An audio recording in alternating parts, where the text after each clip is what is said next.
परव जी गुरुग्राम से। सद्गुरुदेव भगवान के चरणों में दंडवत प्रणाम। गुरुजी, मैं गुरुग्राम में जॉब करता हूँ।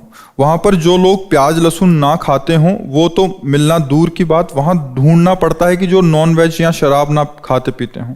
तो ऐसे समाज में रहकर ऑफिस या बाहर अंदर का काम करते हुए कई वस्तुओं का प्रयोग या स्पर्श करना पड़ता है। तो ऐसी परिस्थिति में पवित्रता का निर्वाह कैसे हो और भजन वृद्धि कैसे हो? गुरुग्राम लंका से ज़्यादा तो नहीं है ना। लंका में तो ऐसे ही जिंदा मनुष्यों को, ऋषि मुनियों को, गायों को ऐसे खा जाए जिंदा, ऐसे तांडव मचा हुआ था राक्षसों का। और उसमें भी विभीषण जी ने भक्ति की ना। भगवान कह रहे तुम सरीखे संत प्रिय मोरे, धरो देह नहीं आननी हो रे। हाँ, जो रही मुत्तम प्रकृति का कर शकत कुशंग, चंदन विष व्यापत नहीं लपटे रहत भुजंग। अगर आपको ऐसी ज़रूरत भी पड़े कि ये उठा के वहाँ रख देते हैं तो हम नौकर हैं, ये काम कर देते, ले हमारी उपासना से इसका कोई संबंध नहीं। ना हम खाएंगे और ना उसका कभी हम अंदर से आदर करेंगे। नौकर हैं, नौकर मान लो नौकरी कर रहे हैं, अर्थ प्राप्ति के लिए कोई भी कार्य कर रहे हैं। हो सकता है कि आपकी उपासना के विपरीत कार्य मिले। हिंसा नहीं करनी हमें, पापाचरण नहीं करने, हमें खाना नहीं है, पर अगर हमें परोसना पड़े हैं, ऐसे कार्य करने पड़े तो एक व्यापार है, एक नौकरी है। एक देखो, सदन जी महान भागवत थे और उनका जो कुल कर्म था मांस बेचना था, तो कसाई वाड़े से जाके मांस ले आते थे और तराजू में तौल तौल के हर समय भगवान नाम जप, हर समय भक्ति। तो कई ऐसे महापुरुषों के चरित्रों में देखा गया कि क्रियाएं जो हैं पर वो अपने भजन में।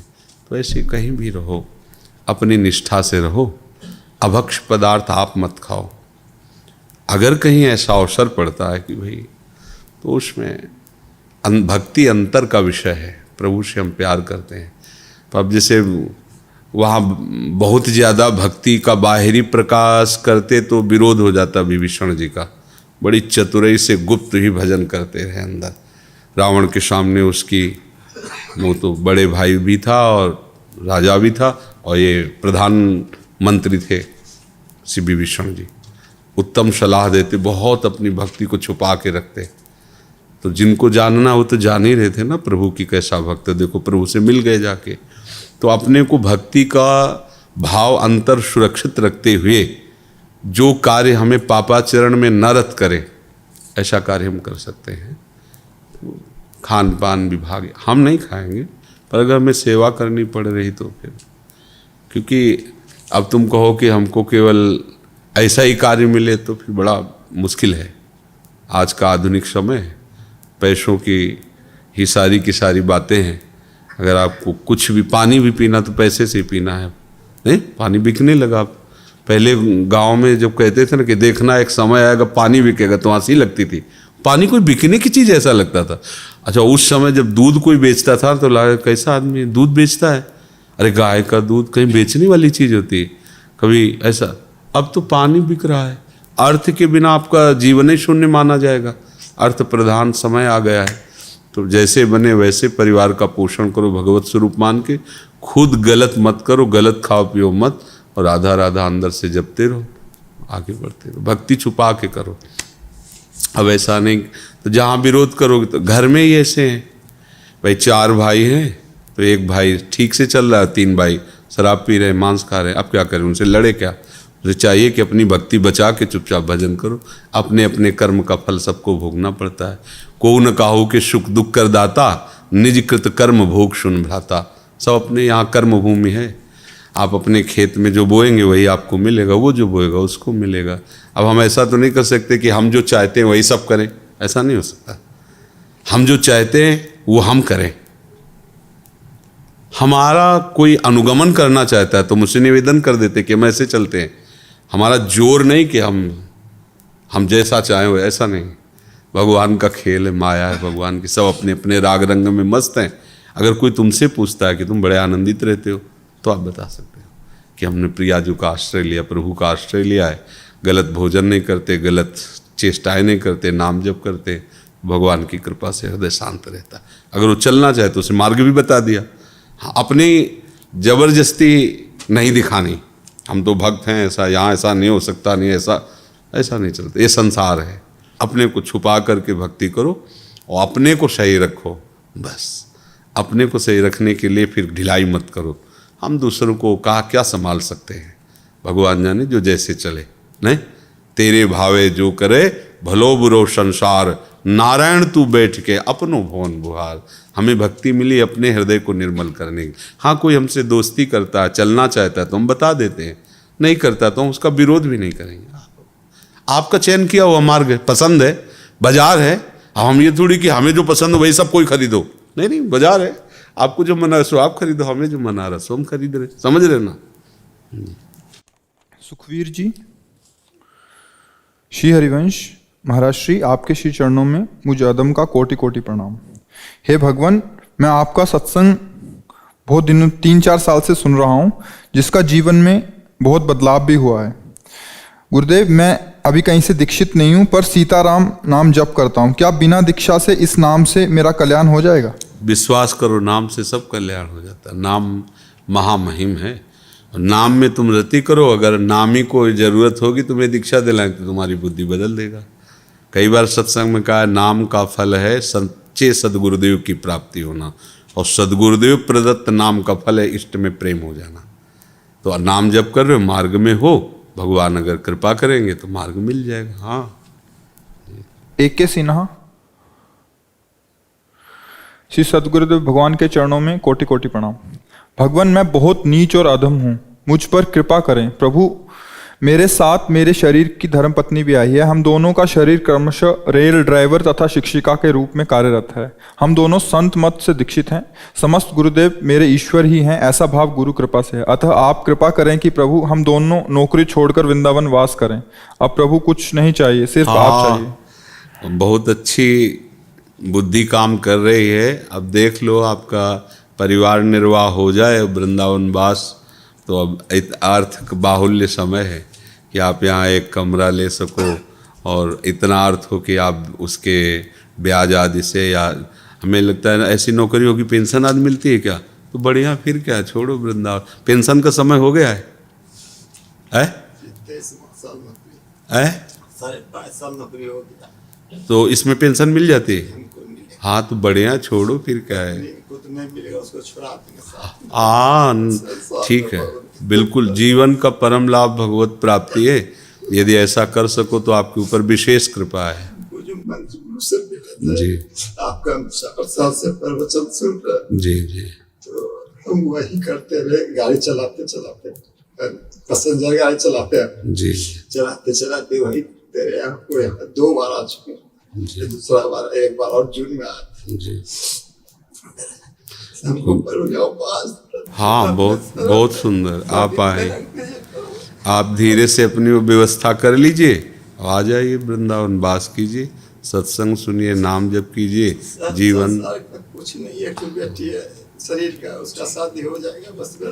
हाँ, पूर्णिमा पांडे जी,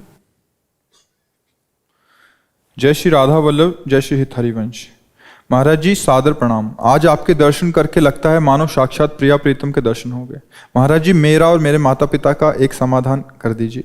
मैं विरक्त जीवन यापन करना चाहती हूँ, परंतु मेरे माता पिता मुझे विवाह और गृहस्थ जीवन के लिए बोल रहे हैं, परंतु विरक्त जीवन के लिए बात यह है कि माता पिता का जो धर्म है वो अपने धर्म से ही चल रहे हैं।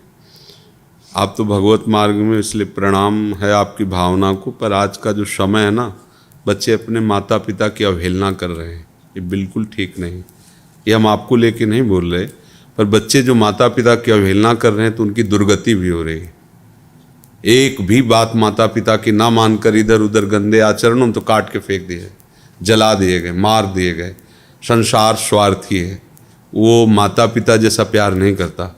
माता पिता अंदर से चाहते हैं मेरा बच्चा सुखी रहे, जीवन भर सुखी रहे। हाँ, अब जैसे आपकी परमार्थ की बात है, अब हम आपका पक्ष लेंगे कि यदि आपको ब्याह नहीं रुचता तो मत कीजिए, पर आप माता पिता के अनुकूल रहिए, माता पिता की नज़र में रहिए, माता पिता के साथ रहिए। क्योंकि स्त्री शरीर में मतलब बहुत सुव्यवस्था की आवश्यकता है।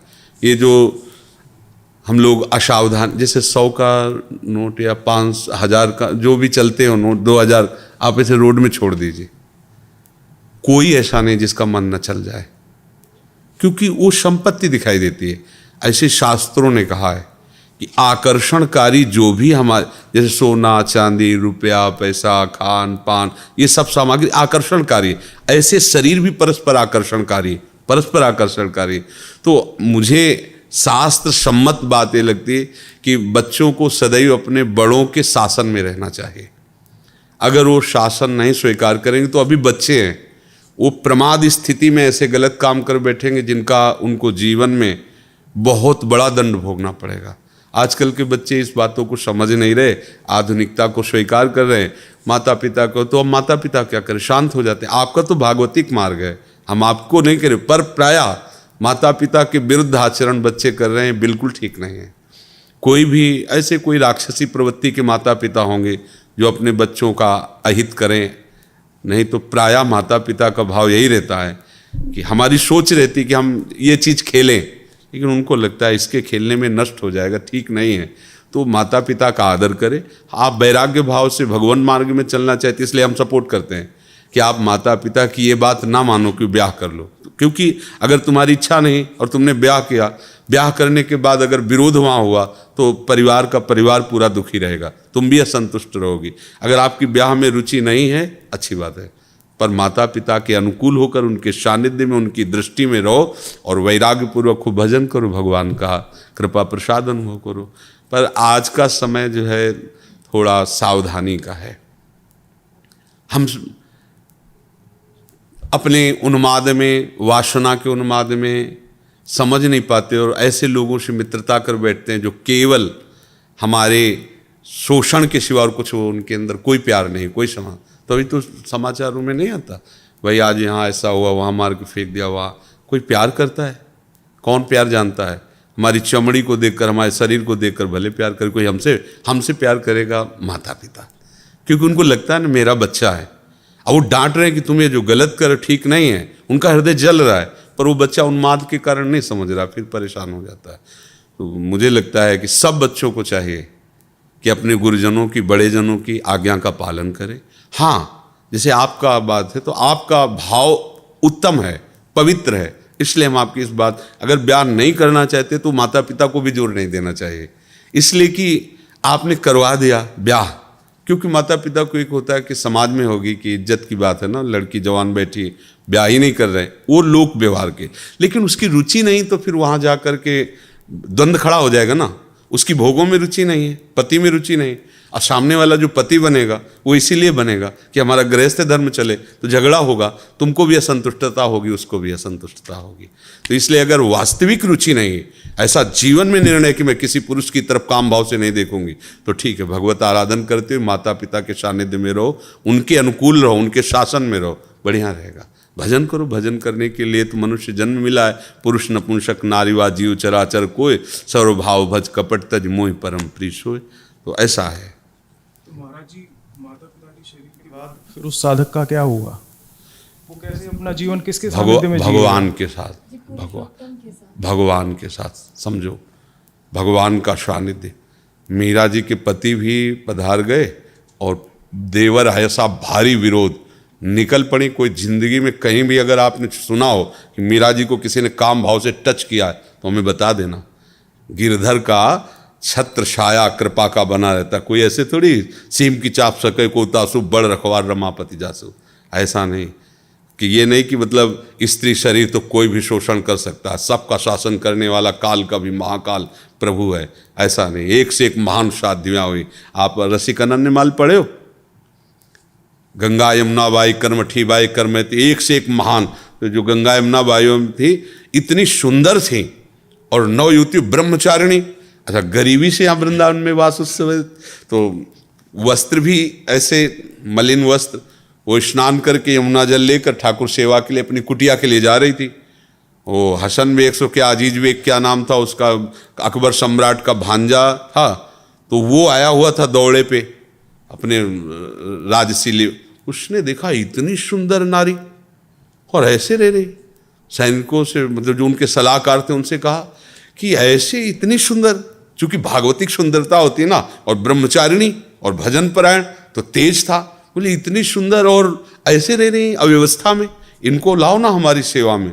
बोले सरकार ये आपकी सेवा में आने वाली नहीं है, ये भजन करने वाली विरक्त जन है, अर्थात ये किसी प्रलोभन से नहीं है।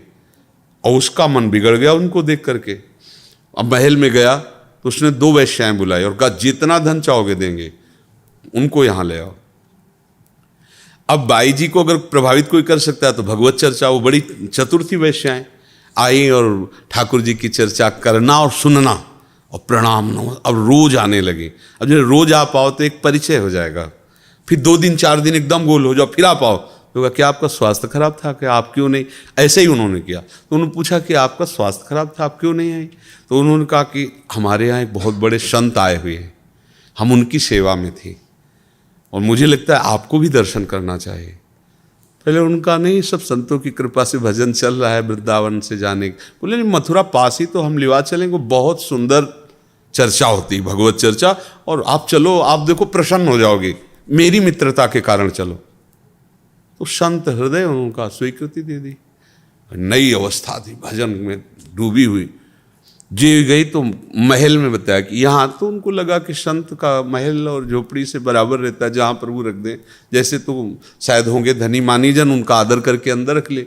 जो ये अंदर हुई तो बाहर से साकल लगा दी, और अंदर जब प्रयोग किया तो देखा वही उनका भांजा खड़ा हुआ था। दृष्टि देखते, काम की दृष्टि और सामान्य दृष्टि में अंतर होता है। माताओं बहनों में इतनी विवेक शक्ति होती है, एक दृष्टि में पहचान लेंगे गंदी दृष्टि से देख रहा है या अच्छी दृष्टि से देख रहा है। उन्होंने देखा और उनका सुनो, बड़े प्यार से कहा, ये जीवन राधा वल्लभ लाल को समर्पित है, आगे कदम मत बढ़ा देना, नहीं तो तुम्हारा अमंगल हो जाएगा, तुम हमारा तो कुछ नहीं कर सकते। पर वो राज वैभव से, अब उसको कोई भय थोड़ी था, कोई ज्ञान तो था नहीं।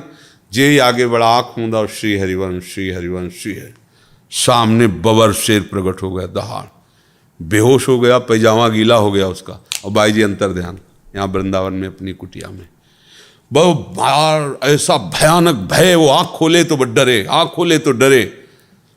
सब लोग उनका ये बाई जी का चमत्कार है, उनके पास उनको लाए और कहा क्षमा कर दीजिए। उनका नहीं, हमें कोई रोष नहीं है, ये तुम्हारी वृत्ति थी, गंदी व्यक्ति तुम्हारी वृत्ति थी, पर हम ये जरूर कहेंगे कि जो भजन करने वाले जन है, आप शासक हो, आप इनको ऐसी दृष्टि से मत देखो, जाओ भगवान तुम्हारा मंगल। तो उनका कुछ भेंट ले, उनका नहीं, हमें भेंट की जरूरत नहीं, तुम ऐसा न समझो कि हम गरीब हैं, परम धन राधा नाम हमारे पास, हमको ये तुम्हारे सोना चांदी इन सबसे कोई, तो भगवान रक्षक हैं। ऐसा नहीं, आज तक ऐसा बाहरी दिखावे में हो जाएगा, अगर आप में पूर्ण भगवत निष्ठा है और पूर्ण भगवत, तो ऐसा कोई सीम की चाप सके को तासु बड़ रखवार रमा। 1-2 शास्त्रों हुई है, शास्त्रों। पति विरोध में हो गया मान सिंह के भाई माधव सिंह, श्री रत्नावती जी की, जो भगवत भक्ति में उतरी तो वही विरोध कर दिए, मोड़ मुड़ा के संतों के बीच में बैठ गई, रानी थी। अब तो बड़ी इज्जत की बात, तो जंगली शेर पिंजड़े में बंद करवा करके, और ठीक रानी जहाँ ठाकुर जी की सेवा कर रही थी वहीं दरवाजे पे छोड़ा गया।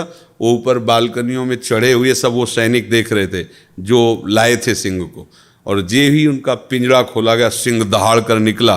तो दासी जो उनकी सेवा में रहती, उनका महारानी शेर, तो उन्होंने मुड़ के देखा, बोले सिंह नहीं नरसिंह, मेरे भगवान आ रहे हैं। वही पूजा की थाल लेकर नजदीक गए, तिलक लगाया, आरती की, माला पहनाया, गाय के बछड़े की तरह खड़ा रहा हो शेर, और बस घूमा, मारी छलांग, तो जो लाए थे ना बालकनियों में खड़े थे, फाड़ के फेंक दिया सबको और निकल गए। कोई ऐसा कैसे हो सकता है? हाँ, हमारी शरणागति ठीक नहीं है, हमारे आचरण ठीक नहीं है, तो बाहरी दृश्य में आप कह सकते देखो ये संत है, या ये देखो वो घटना हो गई, उसकी आंतरिक वृत्ति भगवान देखते हैं। आज तक कभी ऐसा नहीं हुआ कि कोई भगवान के मार्ग में चले और अनाथ जैसा उसका व्यवहार हो जाए। हाँ, इस बेस का दुरुपयोग करेंगे, अंतर से हम गलत होंगे तो चौड़े पे हमें दंड मिलेगा, भले हम उसमें निरपराध हों जिसमें दंड मिल रहा है, समझना। बाहर से लग रहा है बिल्कुल 100% नहीं किया, लेकिन वो भीतर का जो पाप है ना, वो चौड़े पे बिना अपराध के अपराधी मानकर दंड दिया जा रहा है। भगवान के विधान में कहीं कमी नहीं, पक्का समझ लो, ये बाहरी व्यवहार अलग है। तो जब तक माता पिता हैं तो उनके अनुशासन में रहकर भजन करो और फिर आगे ठाकुर जी का भरोसा है। तो ऐसा नहीं कि वृद्ध हो जाएगा तो फिर कौन देखेगा, आगे ये नहीं रहेंगे तो कौन देखा, वो तो प्रभु ही देखते हैं ना। अब हम बच्चापन से निकले थे 13 वर्ष से, आज तक हमारा कौन सहयोगी, वही तो सहयोगी है, उनके सिवा हमारा किसी से परिचय नहीं। सब देखो व्यवस्था उन्हीं की तो है, हम क्या लाए थे, हम क्या जानते थे किसी को, सब उन्हीं के संबंध से तो है, सब उन्हीं को तो जानते हैं। तो ऐसा अविश्वास भी न करे कि आगे क्या होगा, नहीं, विश्व का भरण पोषण करने वाले भगवान अपने जनों की ऐसी व्यवस्था। अगर आज जो हमारी व्यवस्था ये ना होती तो हमारी जानते हो कितनी दुर्गति होती। पीछे आज के 10-12 वर्ष पहले हम वही खा सकते थे जो मांगते हैं, जो मांग के लाए वही, अगर मांगने नहीं गए तो भूखे पड़े रहते थे कुटिया में। दवाई के लिए अगर है तो 4 घरों में जाकर वो ऐसे थे जिनसे हम पैसा लेते थे, फिर वो 1800 की महीने में दवा आती थी। आज लाखों रुपया महीने खर्चा है, दोनों किडनी फेल है, डायलिसिस होता है, दवाइयाँ, ये वो, क्या दशा होती, कौन मांगने से देता। लाडली जी ने कृपा कर दी तो देखो सैकड़ों लोग सेवा में, सब व्यवस्थाएं उन्हीं। अगर हम अपने बल से सोचते तो मांगने जाना होता था हमें दवा के लिए पैसा, और जब प्राण समर्पित कर दिए कि अब तो मरना ही है, हम गरीब बाबा जी के पास क्या है, ना एक व्यक्ति है हमारे पास, ना 1 रुपया, ना 1 इंच जगह थी। जहाँ हम आश्रम में रुकते हो उनको पता चलता है इसकी किडनी खराब तो निकाल दिए जाते कि भाई आश्रम में रुके हैं, बीमारी के पैसा लगाना होगा तो कि तुम्हारे यहाँ संत रह रहा, किडनी फेल है तो तुम उसकी व्यवस्था करो, धीरे से निकाल दिया जाता। सब हमें पता हो जाता कि हाँ हमारे साथ इसलिए ऐसा व्यवहार हो रहा है कि हमारे पास कोई है नहीं और कुछ नहीं है, ऐसा समझो। अभी आप जो देख रहे हो ये सब लाडली जी का है। इसी वृंदावन में सर्दी में ये गेहूं के बोरे सिल करके उनको हमने उड़ा है, मांग के रोटी पाया, जो मिली जैसी मिली है। अगर 5 रुपए की भी जरूरत है तो हमें किसी की तरफ देखना होगा, नहीं ऐसी हमारे पास व्यवस्था। आज हमारी क्या दशा होती, सोचो क्या दशा होती। दोनों किडनी खराब है, कोई पूछता नहीं, सड़ जाते। पर प्रभु ने उनको जब जो आवश्यकता, जब उनको ये करवाना था तो ऐसा, जब आज है तो ऐसे गोद में रखते हैं बच्चे, सब जवान बच्चे हैं, गोद में ऐसे रखते हैं। मतलब पानी एक पिला रहा तो मुंह एक पूछ रहा। कैसे तुम्हें बताएं ये सब कितना प्यार करते हैं। कौन प्यार कर रहा है, मेरे प्रभु, वही इस रूपों में प्यार कर रहे हैं। मांगने से कोई 100 रुपया थोड़ी देता है। कैसी व्यवस्था होती, श्री जी ऐसे करते कि हमें ये, हमारे यहाँ किसी को टेंशन नहीं है कैसे चलता है। जब जो जरूरत है बिल्कुल वैसे उपस्थित है, जैसे जादू से नहीं चलता, ऐसे जादू से चल रहा है। 250-300 लोगों का बाल भोग, 250-300 लोगों का राजभोग, 250-300 लोगों का शाम के शयन भोग, सबको दूध, सबकी बिजली व्यवस्था, सब के सब, किसी से कोई मांगना नहीं, कोई दान पेटी नहीं, कोई पर्चा नहीं, कोई जाएगा नहीं बाहर मांगने के लिए। जो आ गया आकाश से गिर गया उसी से हमारा भरण। तो इसलिए और बहुत अच्छे से प्रभु चला रहे। ये नहीं कह सकते कि हमें कोई भी टेंशन नहीं, जिस समय पानी पानी, जिस समय दूध दूध, जिस समय भोजन भोजन, हम ही को नहीं, जितने शरणागत है सबको। तो इसलिए ऐसा तो सोचे ही ना कि आज के बाद कल क्या होगा। जिसने आज व्यवस्था की माता पिता के रूप में, वही जगत का माता पिता कल हमारी रक्षा करेगा, हमारी व्यवस्था करेगा।